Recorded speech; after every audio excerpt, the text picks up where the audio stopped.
आदाब नमस्कार, आप देख रहे हैं मंथन टुडे। मैं हूं आपके साथ अंशु गोस्वामी। महागठबंधन के स्वयंभू मुख्यमंत्री चेहरा बने तेजस्वी यादव की मुश्किलें थमने का नाम ही नहीं ले रही है।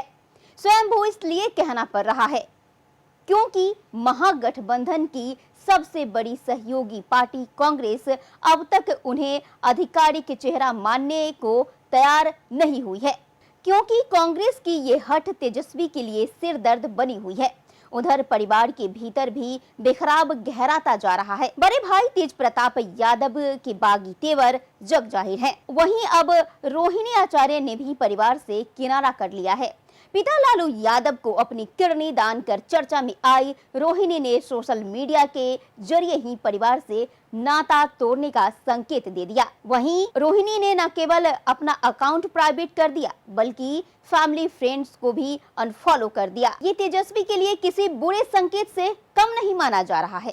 तेज प्रताप के रिश्तों का मामला सामने आने के बाद लालू प्रसाद ने उन्हें पार्टी और परिवार से बाहर कर दिया था। सोचा गया था कि अब तेजस्वी के सामने कोई बाधा नहीं बचेगी, लेकिन कांग्रेस की सीटों पर पदों की मांग ने नई परेशानी खड़ी कर दी है। कांग्रेस जहां पहले से ज्यादा सीटें चाह रही है, तो वहीं उप मुख्यमंत्री पद की भी मांग कर रही है। तेजस्वी 243 सीटों पर लड़ने की बात कहकर कांग्रेस को चिढ़ा चुके हैं। कांग्रेस की नाराजगी का असर साफ है। गठबंधन की एकजुटता पर सवाल भी उठने लगे हैं। इधर पारिवारिक कलह भी लगातार तेजस्वी की राह में कांटे बो रही है। तेज प्रताप ने कभी खुद को अर्जुन और भाई को कृष्ण बताकर वफादारी जताई, तो कभी राघोपुर में बाढ़ राहत के बहाने सीधे तेजस्वी पर हमला बोल दिया। अब बहन रोहिणी ने संजय यादव को निशाना बनाकर विवाद खड़ा कर दिया। वायरल तस्वीर में संजय यादव को रथ की अगली सीट पर बैठे देख रोहिणी ने तंज कसा कि आगे की सीट तो बड़े नेता की होती है। उनका इशारा साफ था, परिवार की विरासत को दरकिनार कर बाहरी लोगों को महत्व दिया जा रहा है। महागठबंधन के भीतर की तनातनी भी किसी से छिपी नहीं है। कांग्रेस ने 2020 के मुकाबले ज्यादा सीटों की मांग कर दी है। राहुल गांधी की यात्रा के बाद कांग्रेस का रुख और भी सख्त हुआ। उसने 76 सीटों और डिप्टी सीएम पद की मांग कर दी। आरजेडी 144 सीटों पर अड़ी हुई है और बाकी दल भी हिस्सेदारी चाहते हैं। कांग्रेस का कहना है कि तेजस्वी को सीएम चेहरा घोषित करना जल्दबाजी होगी। रोहिणी ने इस पर चुटकी ली थी कि शादी तय नहीं हुई तो हनीमून की बात कौन करे। ये बयान महागठबंधन के भविष्य की अनिश्चितता को खुलकर उजागर करता है। तेजस्वी की मुश्किलें यहीं खत्म नहीं होती। भाजपा और जदयू ने जंगल राज का नैरेटिव फिर से हवा दे दी है। नीतीश कुमार तेजस्वी की घोषणाओं को अपने अंदाज में लागू कर उनके प्रभाव को कम कर रहे हैं।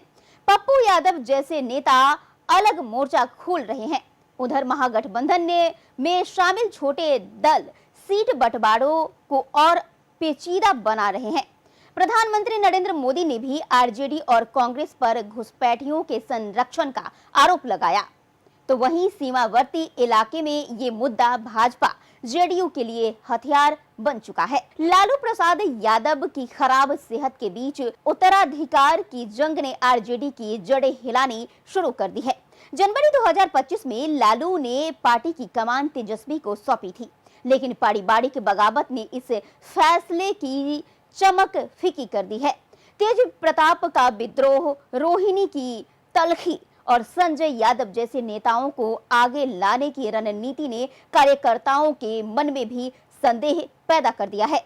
विश्लेषकों का कहना है कि तेजस्वी परिपक्व दिखने की कोशिश कर रहे हैं, लेकिन भीतर ही भीतर पार्टी बिखराव से गुजर रही है। बिहार की राजनीति में लालू परिवार का वर्चस्व लंबे समय से रहा है, लेकिन 2025 के चुनाव से पहले ये गढ़ हिलता नजर आ रहा है।